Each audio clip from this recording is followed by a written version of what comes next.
Assalamualaikum warahmatullahi wabarakatuh.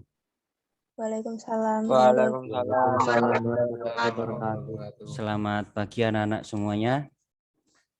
Pagi Pak. Good Iya, morning Pak. student. Lali aku mau sing sospas gak bahasa Inggris belas. Tapi kok gradul-gradul ini. Oke. Kemarin setelah ulangan fungsi komposisi dan inverse belum saya periksa gitu ya. Nanti ketika kalian pembelajaran di kelas lagi saya berikan lagi, silakan ditambahkan gitu ya. Untuk hari ini kita belajar tentang trigonometri. Mungkin ketika SMP kalian mengerjakan memperkirakan, mungkin ada bab perbandingan senilai dan perbandingan berbalik nilai.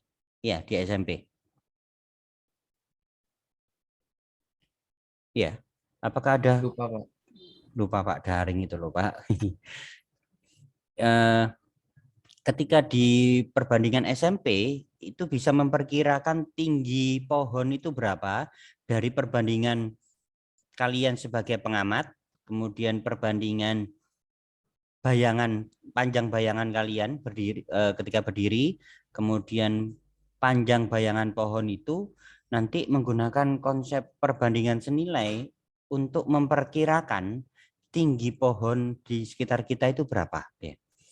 Tapi kendalanya kalau menggunakan aturan perbandingan senilai itu, ketika pohonnya itu atau bayangan pohon itu atau bayangan kalian yang berdiri sekitar pohon itu terkena dinding atau tembok. Jadi tidak bisa akurat untuk menentukan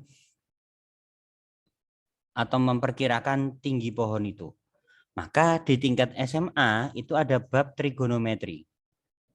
Itu nanti di penerapannya agak terakhir gitu ya. Baik, saya share screen.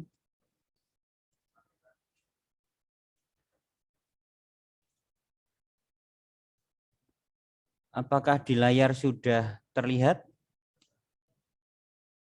Share screen Sudah, saya. Pak. Oke. Trigonometri. Untuk di kelas 10 itu masih trigonometri dasar sampai penerapan nantinya.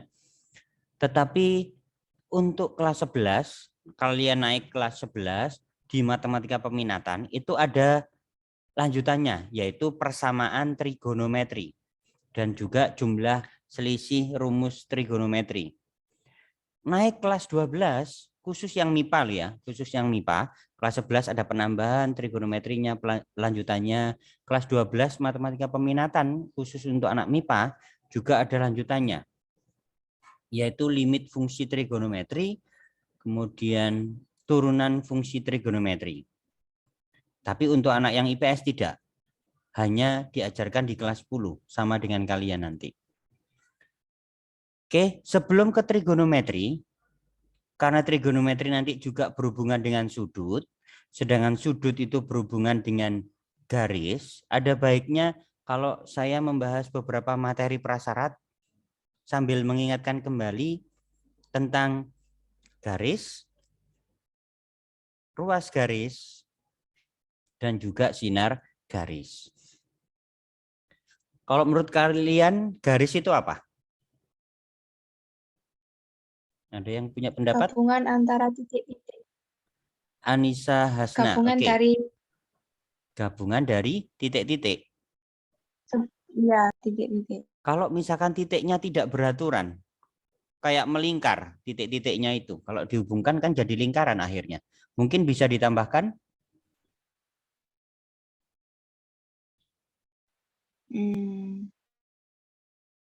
Gabungan dari titik-titik yang membentuk garis lurus. Nah, boleh seperti itu nanti. Jadi gini,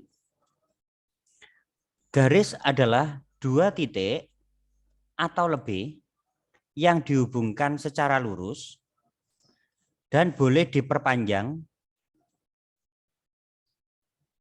dua arah. Oh, bentar, ini terlalu besar layarnya. Itu. Garis adalah dua titik atau lebih yang dihubungkan secara lurus dan boleh diperpanjang dua arah. Penulisan garis AB disimbolkan AB, kemudian atasnya diberi garis, dan juga ada panah kiri kanannya. Jadi penulisan garis AB ini boleh disimbolkan seperti ini saja. Tadi kan 2 titik atau lebih.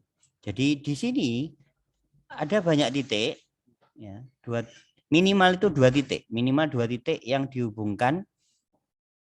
Berarti boleh lebih kan ya? Jadi 2 titik atau lebih yang dihubungkan secara lurus. Nah, titik-titik itu tadi juga harus disusun bisa lurus. Tapi kalau titik-titiknya ternyata melengkung, berarti jadi kurva. Kalau nantinya disambungkan, melengkung itu akhirnya jadi lingkaran. Sedangkan garis itu selalu yang lurus.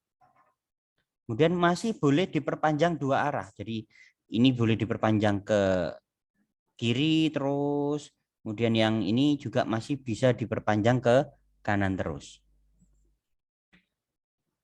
Untuk garis itu ada 2 bentuk penulisan. Kalau dituliskan dalam 2 titik, misalkan titik A dan titik B, kalau dihubungkan, maka ditulisnya seperti tadi. Garis AB disimbolkan penulisannya AB. Coba saya gini, saya klik 2 kali, saya hapus dulu. AB, maaf, AB, supaya tidak miring, saya pakai equation editor. Kalau matematik berarti otomatis dia seperti simbol miring. Saya buat teks saja supaya tidak miring. Itu. Kemudian atasnya kita beri ini.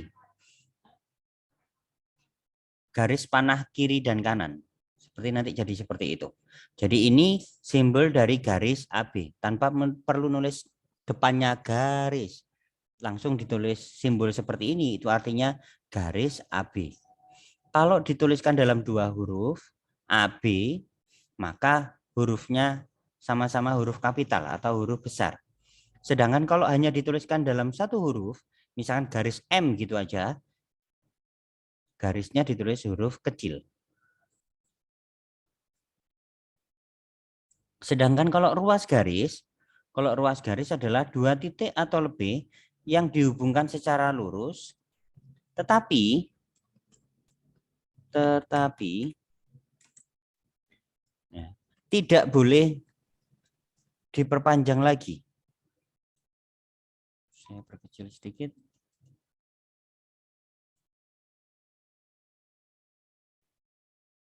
Ini 2 titik atau lebih yang dihubungkan secara lurus, tetapi tidak. Misalkan tidaknya saya rubah menjadi hurufnya besar semuanya, tekan tombol Shift dengan F3 bersama-sama. Oh belum, masih depannya saja T-nya yang besar. Tekan tombol Shift F3 lagi, akhir besar semuanya. Pengen kecil semuanya, Shift F3 terus. Tekan tombol Shift dengan tombol F3 bersamaan, sampai ketemu bentuk yang diinginkan. Tapi tidak boleh diperpanjang. Berbeda dengan garis. Kalau garis tadi boleh diperpanjang 2 arah. Sedangkan kalau ruas garis itu tidak boleh diperpanjang 2 arah. Jadi stop sampai di situ. Penulisan ruas garis AB disimbolkan AB. Seperti tadi. Style teks saja supaya tidak miring. Kemudian kita beri garis di atasnya. Kita buat thread gitu aja. Tanpa garis. Jadi ada perbedaan. Yang ini hanya thread gitu aja. Kalau garis itu panah 2 arah kiri kanan. Nanti kalau sinar garis atau kalau bahasanya atau babnya di fisika, walaupun di matematika peminatan juga ada, itu vektor, itu panahnya cuma satu arah. Jadi kalau misalkan digambarkan, gambarlah ruas garis AB yang panjangnya 5 cm. Berarti ya sudah 5 cm ya 5 cm, tidak boleh diperpanjang. Baik ke kiri maupun juga tidak boleh diperpanjang ke kanan. Jadi kalau ada orang yang meminta gambarlah garis yang panjangnya 5 cm, itu sebenarnya kurang tepat. Karena kalau garis itu masih boleh diperpanjang. Tapi yang betul adalah gambarlah atau lukislah ruas garis dengan panjang 5 cm. Berarti harus tepat 5 cm.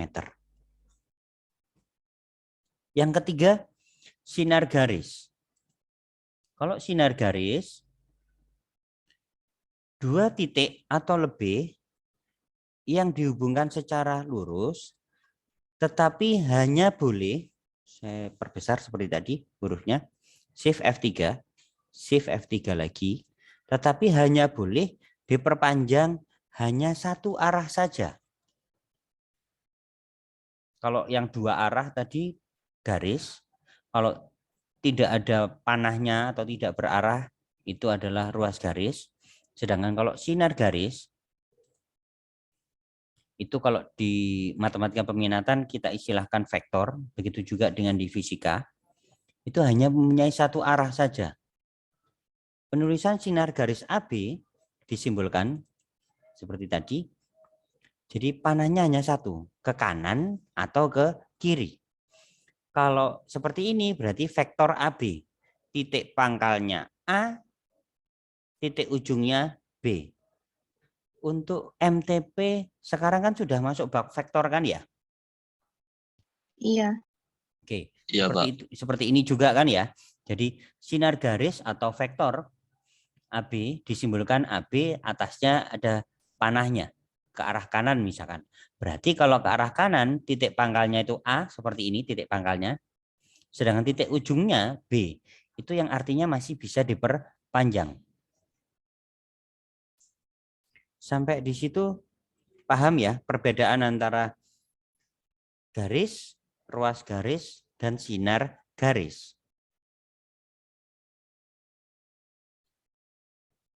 Ada pertanyaan? Tidak, Pak. Sekarang kalau gini, saya nyambung dikit ke vektor gitu ya. Samakah vektor AB dengan vektor BA? Samakah vektor AB dengan vektor BA? Sama. Tidak. Beda. Beda, iya. Beda. Karena arahnya aja sudah beda nanti. Walaupun ada kemungkinan panjangnya sama gitu ya. Tapi arahnya yang berlawanan. Kalau vektor AB berarti A ke B. Kalau vektor BA berarti B ke A. Tuh. Lanjut. Tentang sudut. Sebelum ke definisi. Misalkan seperti ini. Seperti vektor di matematika peminatan atau di fisika. Kalau ada sinar garis AB atau vektor AB, kemudian juga ada vektor atau sinar garis AC, daerah antara kedua vektor itulah yang dinamakan dengan sudut. Kalau di SMP pernah lihat gambar seperti ini ya. Saya ini aja supaya garis kotak-kotaknya enggak terlihat. Tadi dengan yang sosbas, saya baru gambar ini. Jadi live pelajaran matematika campur TIK, komputer, Microsoft Word, bagaimana cara gambarnya. Saya perbesar lagi. Kalau tidak di print preview, masih terlihat kotak-kotaknya tadi. Walaupun itu sudah saya hilangkan, tapi untuk penulisan di Microsoft Word masih. Kecuali kalau di print atau sudah dijadikan PDF, garis bingkainya tadi hilang. Coba perhatikan. Apakah besar sudut A dengan besar sudut C itu sama? Sama, Pak. Alasannya apa? Istilahnya apa ketika di SMP dulu? Bukan berlawanan, tapi istilahnya apa? Kalau misalkan gini, saling, satunya yang ngadep ke barat, satunya ngadep ke timur, bertolak Belakang. Bertolak belakang. Jadi sudut A sama dengan sudut C, besarnya ya. Besar sudut A sama dengan besar sudut C dengan alasan apa? Bertolak belakang. Besar sudut B dengan besar sudut D itu juga saling bertolak belakang. Kalau ini besar sudut C dengan besar sudut E, apakah sama? Besar sudut C dengan besar sudut E itu apakah sama? Beda. Sama. Sama. Sama kan Sama. ya? Ingat ini walaupun tidak saya tuliskan tapi tersirat gitu ya, bahwa garis M itu sejajar dengan garis P. Sehingga besar sudut C akan sama dengan besar sudut E. Alasannya apa? Istilahnya dulu apa? Saling berpotongan. Bukan, kalau berpotongan itu ini garis M dengan garis N itu berpotongan. Di sini gitu ya. Kalau besar sudut C dengan sudut E selain bertolak belakang, masih ingat dulu apa saja? Berseberangan. Betul. Berseberangan apa? Ada dua kan ya berseberangan itu. Besar sudut C dengan besar sudut E. Apa? Berseberangan di dalam sama di Betul. luar. Anissa Hasna. Berseberangan dalam kalau yang C dengan E ini. Kalau yang berseberangan luar yang mana? Salah satu contohnya. A sama G. D sama F. Betul. A dengan G itu berseberangan luar. Ada lagi? DF. D sama F. D dengan F, betul. Besar sudut D dengan besar sudut F. Jadi kalau ada simbol seperti itu biasanya besar sudut gitu ya. Kalau ada simbol seperti itu yang sudah dipelajari di SMP. Sehingga besar sudut adalah sudut adalah besar daerah yang terbentuk dari perpotongan dua sinar garis dengan titik pangkal sama.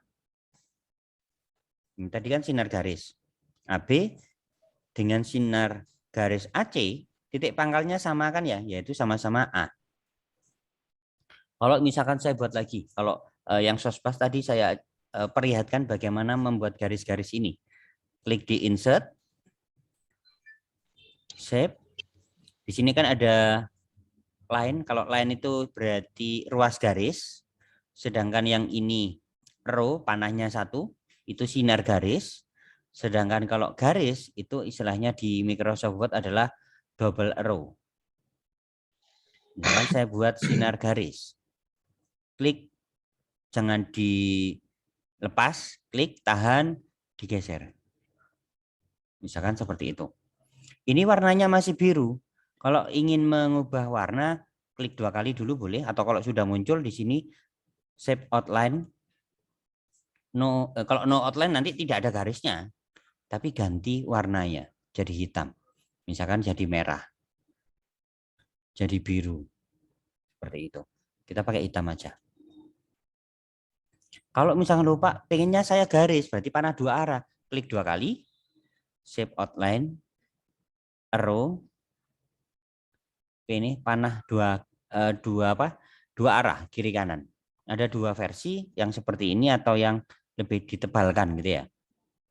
Stylenya berapa? Tinggal klik, nanti jadilah jadi garis seperti itu. Kita inginnya ruas garis. Daripada gini, ada ya cara yang lain juga, klik kanan, format shape tapi agak lama ya, nyari gitu ya. Jadi enak klik 2 kali, shape outline, kemudian arrow. Kalau dibuat putus-putus Pak, kalau dibuat garisnya putus-putus, ini di dash putus-putus yang mana gitu ya. Ini dibuat putus-putus. Kalau dicari ketebalan, lebih tebal lagi, misalkan di weight, misalkan 3 poin, jadi dibuat tebal. Kalau tidak putus-putus, berarti yang itu. Kalian di lab komputer mata pelajaran ekstrakurikuler wajib kan ya, lab komputer sudah diajarkan ya, masuk bab ini kan, menggunakan Microsoft Word kan ya. Iya, Pak. Masih ngetik-ngetik atau juga gambar-gambar? Masih ngetik-ngetik, Pak. Bentuk pecahan, akar. Oke. Biasanya kalau akar-akar itu kan biasanya menggunakan ini, equation editor. Ya. Insert new equation. Jadi bentuk-bentuk yang di sini, ini bentuk pecahan, ini bentuk pangkat, ini bentuk akar. Nanti integral ketemunya di kelas 11. Barisan atau notasi sigma ini di kelas 11 juga. Ya. Nah, kalian yang di sin cos tangen ini nanti. Limit di kelas 11. Ya. Tapi saya lebih suka versi equation editornya itu versi yang lama, 2003. Karena kalau ditambahi pangkat, berpangkat lagi, ada logaritmanya digabung jadi satu, itu versi yang 2003 tidak mengecil font size-nya. Sedangkan kalau di mulai Microsoft Word 2007, 2010 sampai yang terbaru itu lebih kecil, mengecil. Kalau berpangkat dipangkatkan lagi. Sehingga melihatnya kalau di print atau dicetak itu bingung ini berapa kayak gitu. Saya hapus. Kalau di lab komputer pakai Microsoft Word versi tahun berapa? Ketika diklik Microsoft Word-nya kan nanti muncul 2010. Microsoft Word 2010. 2010. Ini juga 2010. Jadi equation-nya bentuknya sama kan dengan yang saya tampilkan tadi gitu ya. Sedangkan kalau yang versi 2003 equation editornya seperti ini bentuknya. Saya klik 2 kali. Bentuknya seperti ini. Jadi ada pilihan kurung kurawal, kurung siku, pecahan, akar, berpangkat, sigma, integral, kayak tadi yang untuk menuliskan garis, ruas garis, sinar garis, beberapa simbol itu sudah terbagi seperti ini. Ini kalau penulisan sudut, ini tegak lurus, ya. Ini sigma, ini alfa, beta, gamma, pi. Kalau beberapa simbol di fisika juga ada di sini dia. Karena ngeditnya itu lebih mudah di 2003, versi 2003 daripada yang 2010 ke atas. Tak apa-apa, tapi kalau memang ada gitu ya. Jadi walaupun di laptop atau komputer saya itu Microsoft Office-nya itu 2010 ke atas, bahkan ada yang 2019, tapi saya tetap ada yang versi 2003. Jadi untuk penulisan equation editor, rumus-rumus matematika itu lebih jelas. Sudut dapat disimbolkan selain tadi huruf besar, seperti tadi, ini disimbolkan besar sudut A, boleh pakai huruf kecil, ini huruf besar, boleh pakai simbol alfa, kalau di matematika lebih sering alfa, beta, gamma. Sedangkan kalau di fisika biasanya lebih banyak pakai simbol theta. Kalau simbol-simbol seperti itu tanpa harus equation editor, biasanya di simbol ada. Klik ini, insert, kemudian simbol. Kalau sudah ada di sini, kalau muncul di sini berarti artinya sudah pernah digunakan yang terakhir kali dia. Tapi kalau belum ada di sini, belum muncul, silakan klik di more symbol. Ini apa? Delta ya kalau di fisika. Ini sigma. Delta itu bisa ini, bisa ini. Ada 2 versi. Ada beberapa simbol yang lain juga. Jadi sesuai kebutuhan. Nanti tinggal klik. Kalau misalkan butuh panah, dia ini untuk makan, ini tak hingga, infinite. Kalau di keyboard itu kan tidak ada lebih dari sama dengan. Sorry, ini tidak ada lebih dari sama dengan, tidak ada kurang dari sama dengan. Kalau pada keyboard, yang ada kan hanya kurang dari sama lebih dari. Sehingga untuk mengetikkan kurang dari sama dengan, lebih dari sama dengan, gunakan klik insert, kemudian simbol. cari gitu ya. Kalau sudah klik insert, close. Kalau ini muncul gitu ya. Ini saya hapus. Kalau membuat yang ini tadi Pak, kalau ini kan enak bisa digeser-geser ya, bisa digeser-geser, bisa digeser-geser, bisa digeser-geser. Tapi kalau mungkin ada beberapa guru atau kalian ngetiknya gini, di spasi, di spasi, di spasi, supaya tepat di situ misalkan ya B, B gitu ya. Tapi kalau itu kan butuh spasi-spasi gitu ya, atau pakai tabulasi.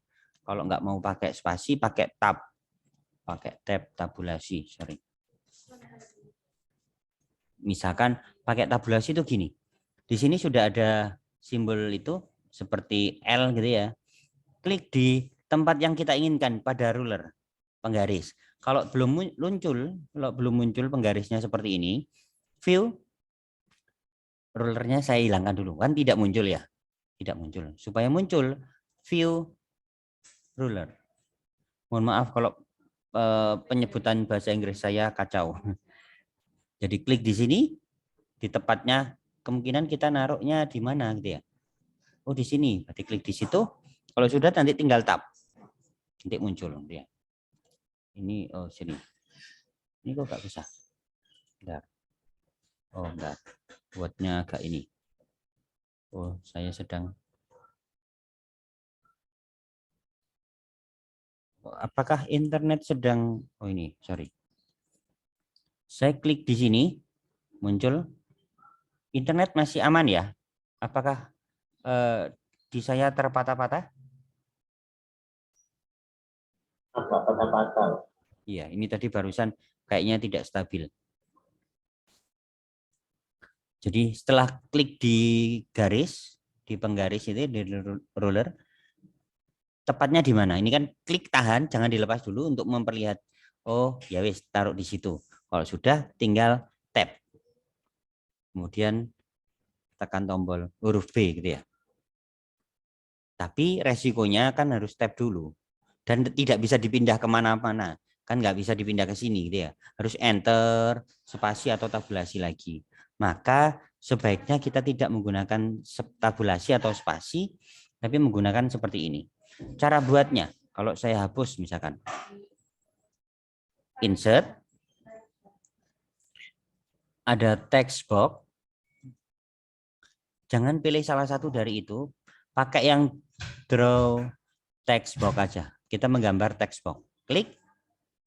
Jangan diklik di area dulu. Kita ingin membuatnya di mana? Di sini misalkan. Klik. Jangan dilepas. Misalkan membuat sebesar mana. Kalau sudah, ini masih ditahan ya. Kalau sudah, lepas. Di dalamnya kan ada kotak yang kursornya kedip-kedip gitu ya. Kita bisa isi di situ. Misalkan B. Sorry, B. Pak, kalau seperti ini kan garisnya masih ada. Coba kita print preview. Kalau di print preview kan masih kelihatan.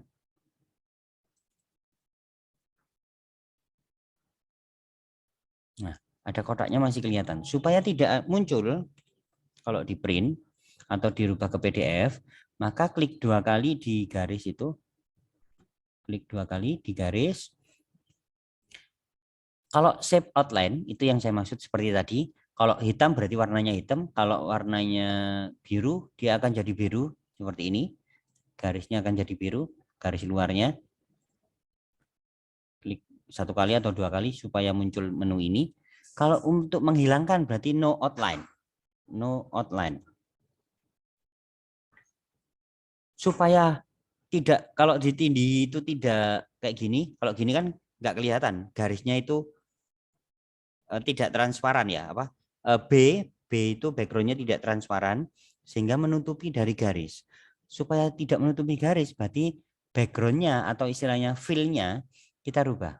Shape fill-nya kita rubah no fill sehingga akan transparan, backgroundnya tidak ada sehingga garis belakangnya atau sinar garis belakangnya itu kelihatan.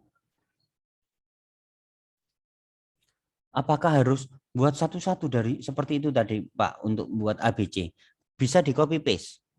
Klik Ctrl C atau klik kanan klik kanan copy, kemudian paste, klik kanan paste atau tekan tombol Ctrl V untuk mempaste.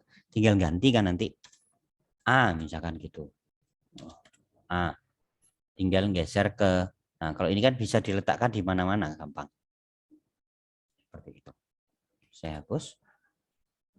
Ini gabungan ya pelajaran matematika dengan komputer karena mata pelajaran kalian kan sebenarnya tidak ada mata pelajaran komputer, tapi di SMA Antartika ditambahkan sendiri.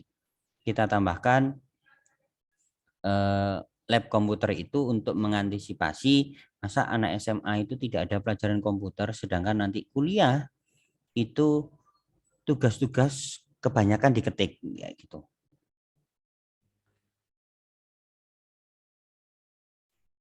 Oke, saya lanjutkan.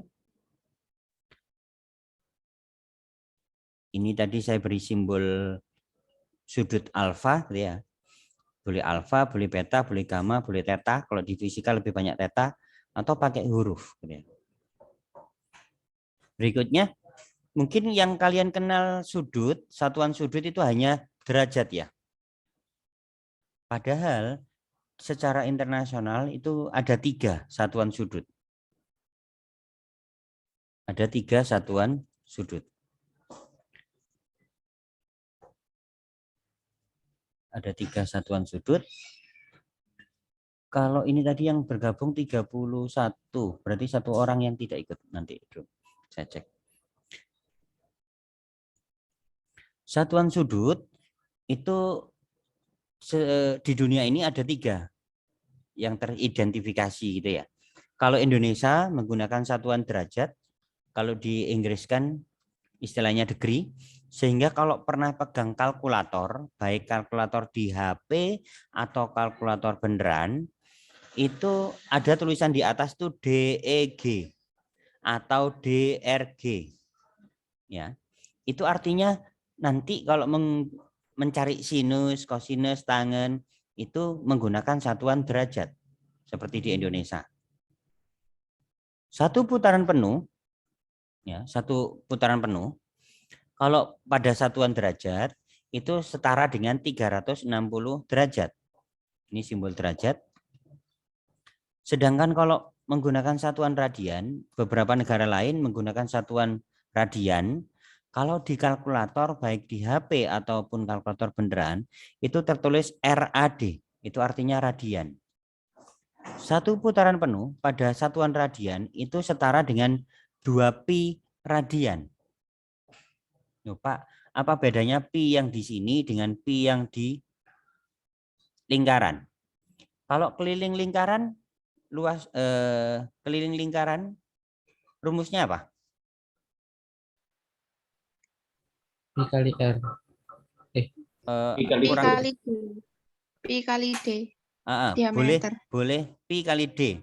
Berarti kalau diameter itu sama dengan berapa kalinya jari-jari? Pi kali R kali 2. 2 kali. 2 kali jari-jari, betul.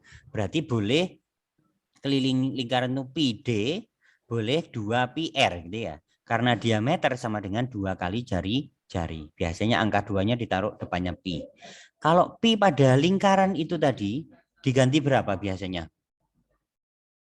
22/7 atau kalau ya, kalau didesimalkan coba kalau bisa sebaiknya memang tidak baca 3,14.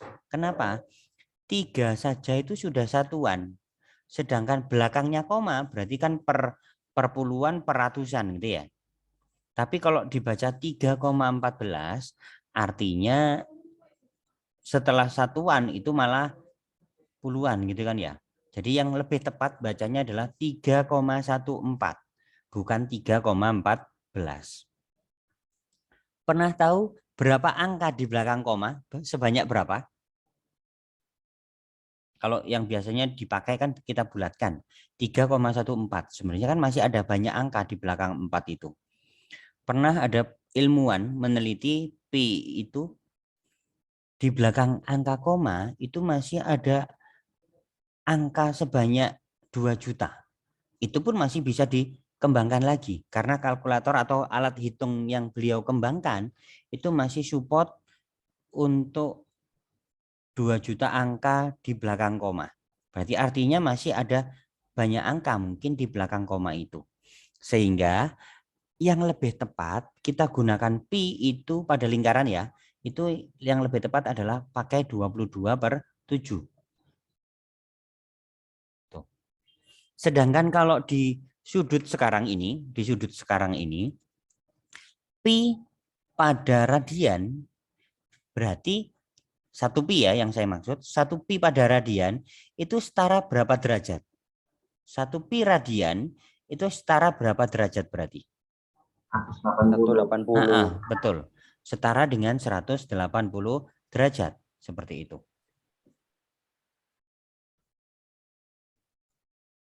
Sedangkan kalau grade ini yang menggunakan adalah Rusia. Kalau dulu namanya istilahnya kan Uni Soviet gitu ya. Kemudian negara Uni Soviet itu pecah jadi beberapa negara kecil. Itu mereka menggunakan satuan sudut grade. Satu putaran penuh pada grade itu 400 G. G itu satuan grade-nya, dituliskan G. Sehingga pernah zaman dulu, zaman Perang Dunia, itu pesawat tempurnya Uni Soviet itu tidak mudah atau tidak bisa dideteksi oleh pesawat tempur dari Amerika. Karena ukuran sudutnya itu berbeda. Amerika menggunakan satuan sudut radian, sedangkan radian itu kalau dirubah ke derajat itu 2 pi radian itu setara dengan 360 derajat, sedangkan Uni Soviet itu menggunakan sudutnya satu putaran penuh itu 400 grade. Sehingga di radar pesawat Amerika zaman dulu, waktu Perang Dunia, itu tidak bisa mendeteksi pesawat tempur Uni Soviet secara tepat. Karena anggap aja dibagi, kalau misalkan pizza gitu ya, cara gampangannya. Satu pizza, satu lingkaran pizza, itu dibagi 360 yang sama besar. Istilahnya apa? Kalau satu pizza kamu potong menjadi 4, satu pizza diambil, itu istilah di matematika bentuknya apa? Segitiga. Bukan, kan ada lengkungannya masih. Atau mungkin lebih tepatnya kalau dibagi 8 saja wis. Satu pizza dibagi menjadi 8, satu potongan pizza itu tadi, kalau di matematika diistilahkan bentuk apa? SMP sudah, seingat saya. Juring. Betul, Dennis. Juring. Kalau satu lingkaran itu dibagi 360 juring, kalau menggunakan derajat. Kalau dibuat radian nanti disetarakan gitu ya. Sedangkan grade satu putaran atau satu lingkaran itu 400. Berarti kalau pizza tadi dipotong menjadi 400 juring. Kan ada perbedaan 40 kan ya. Sehingga mengakibatkan radar pesawat buatan Amerika zaman dulu waktu Perang Dunia itu tidak bisa mendeteksi pesawat tempurnya Uni Soviet itu dengan tepat karena perbedaannya ada sekitar 40 satuan dia, dari 400 dengan 360. Sehingga zaman dulu pesawat tempurnya Uni Soviet itu dinamakan atau disebut, orang Indonesia menyebut pesawat tempur siluman. Begitu juga dengan kapal selamnya Uni Soviet juga dinamakan atau disebut orang Indonesia zaman dulu dinamakan dengan kapal selam siluman karena tidak bisa dideteksi secara tepat. Oke, mungkin itu yang kalian mungkin tahu, satuan sudut itu hanya derajat ya. Di fisika pakai satuan sudut derajat juga kan ya? Iya, Pak. Sedangkan kalau di matematika biasanya hanya 2 satuan sudut yang nantinya dipelajari lebih dalam. Karena nanti ketika kelas 11 itu bab persamaan trigonometri, pengembangan dari yang ini nanti. Kalau di kelas 10 kan trigonometri dasar, kelas 11 nanti trigonometri lanjutan, jadi persamaan trigonometri dan jumlah selisih trigonometri. Itu kadang soalnya dibuat dalam satuan derajat, kadang soalnya dibuat dalam satuan radian. Tapi jarang menggunakan satuan sudut grade. Karena grade ini biasanya dipakai Uni Soviet. Kalau secara internasional lebih banyak pakai satuan radian. Oh iya, saya takutnya nanti kebablasan. Setelah saya waktunya siapa? Pak Ulia, Pak. Agama. Pak Ulia. Pak Ulia itu mulai jam 10.45. Oh belum. Oke.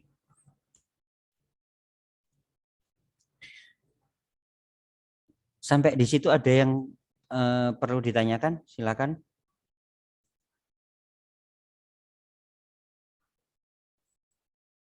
Jadi ini mungkin beberapa hal yang saya ulangi atau mengingatkan kembali dari materi kelas waktu di SMP. Kemudian ada penambahan sedikit tentang ini tadi, satuan sudut. Kalau di SMP mungkin menggunakan SD dan SMP menentukan besar sudut menggunakan apa?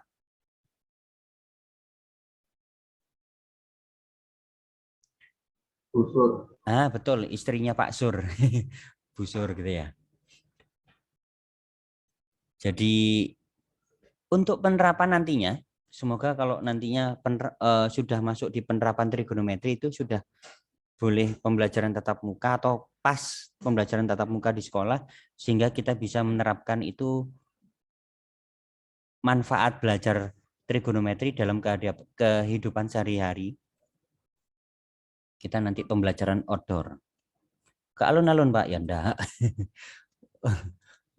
Sorry, mohon maaf kok stop share. Saya tidak disable. Oke, supaya tidak dicoreti ya. Itu tadi. Lanjut. Dasar-dasar trigonometri sebelum resmi ke trigonometrinya pasti dibutuhkan adalah teorema Pitagoras atau aturan Pitagoras. Aturan Pitagoras itu berlaku pada segitiga siku-siku. Jadi boleh tidak nulis segitiga gitu ya. Disimbolkan seperti itu. Itu sudah segitiga. Segitiga ABC, siku-siku di B. Ini. Ada segitiga A, B, C. Biasanya kalau yang di tengah itu adalah siku-siku yang di tengah ini. ABC berarti siku-siku di B. Jangan sampai gini, nulisnya segitiga ABC tapi siku-sikunya di C. Itu kurang tepat. Salah. Ya. Jadi kalau siku-siku selalu hurufnya berada di tengah. Segitiga ABC siku-siku di berarti pasti harus di yang tengah. Siku-siku di B. Ada segitiga siku-siku ABC, siku-siku di B. Sekarang gini, kalau panjang rusuk atau panjang ruas garis BC, panjang ruas garis BC biasanya disimbolkan dengan huruf A kecil. Karena panjang rusuk atau panjang ruas garis BC itu di depan titik sudut A. Maka di sini panjangnya biasanya disimbolkan huruf A kecil. Sedangkan panjang rusuk atau panjang ruas garis AB ini disimbolkan dengan huruf C kecil karena depan dari titik sudut C. Sedangkan sisi miring yang ini B itu disimbolkan dengan huruf B kecil karena depan sudut titik sudut B. Ciri khusus atau yang harus dipahami, sisi yang miring itu yang mana? Sisi yang miring itu adalah sisi yang depannya sudut siku-siku. Ulangi sekali lagi.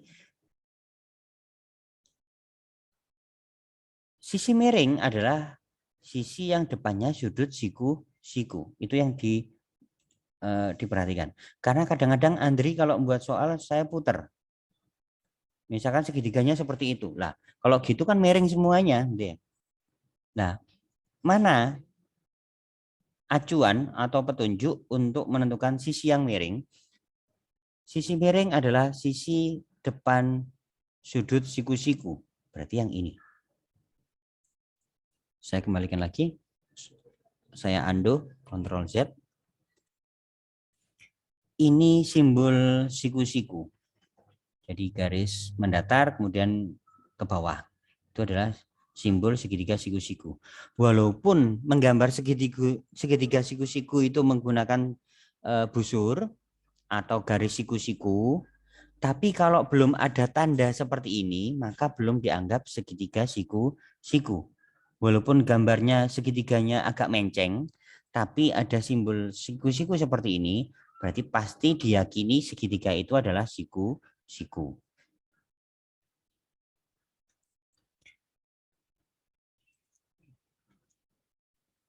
Kemudian sisi yang miring, kalau dikuadratkan, itu sama dengan penjumlahan.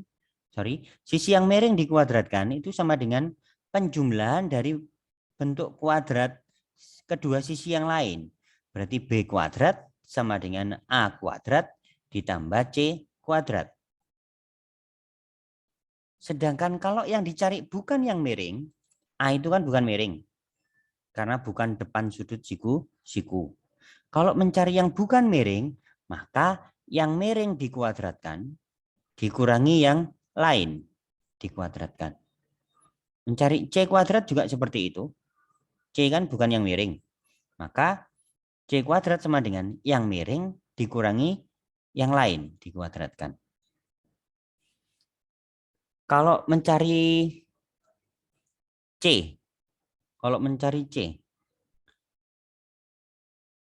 di sini kan C kuadrat sama dengan B kuadrat dikurangi A kuadrat. Berarti kalau mencari C bagaimana? Ada yang punya ide? B kuadrat dikurangi A kuadrat di akar pangkat 2. Nah, tapi bilangnya di awal sebenarnya.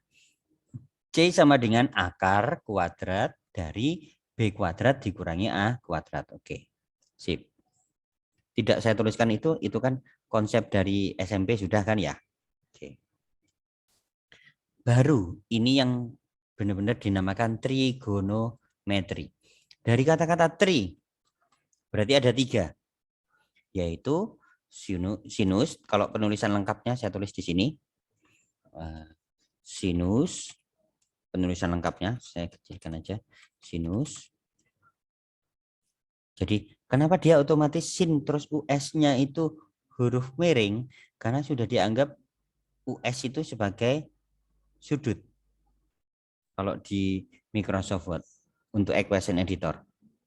Jadi supaya tidak miring di blok style text. Jadi tidak miring gitu ya. Jadi sinus biasanya disimbolkan hanya sin gitu saja. Sin theta, karena di sini saya buat theta sudutnya. Cara menghafalkannya adalah sindemi. Sindemi, depan per miring. Sedangkan kalau kosinus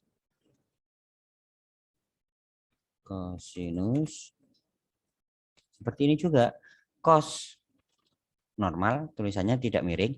Inus dianggap sudut sudah, makanya dibuat miring. Kalau tidak miring, di blok style text. Jadi cara menghafalnya kosami, kos samping per miring. Sedangkan tangan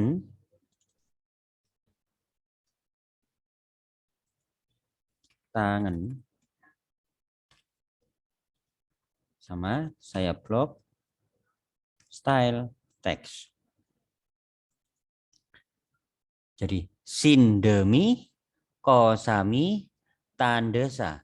De itu depan, mi itu miring, sa itu samping. Sampai di situ bisa dipahami?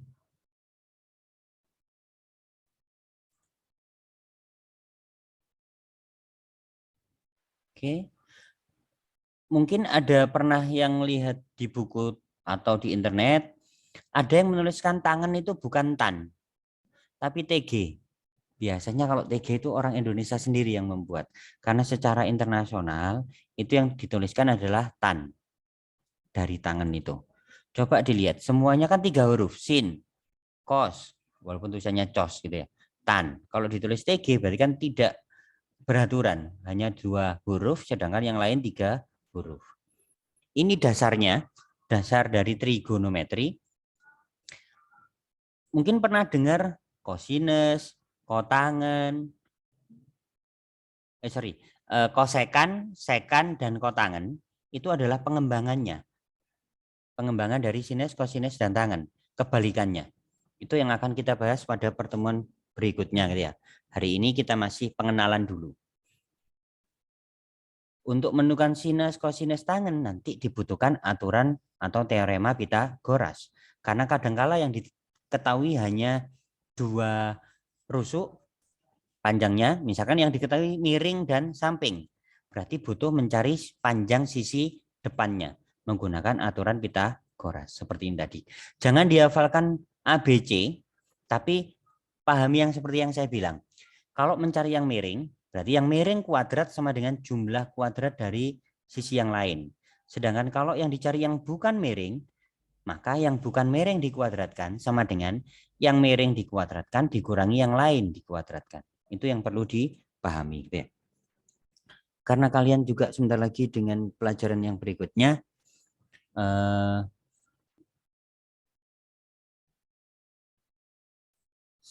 coba kameranya nyalakan dulu sebentar. Kameranya nyalakan dulu sebentar. Coba kameranya nyalakan dulu sebentar. Saya print screen.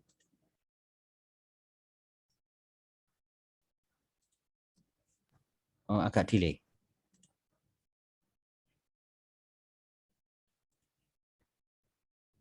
Dah. Yulia bisa kameranya diaktifkan? Atau kalau enggak ya nggak apa-apa. Oke, gitu aja. Saya print screen. Oke, sudah. Boleh dimatikan.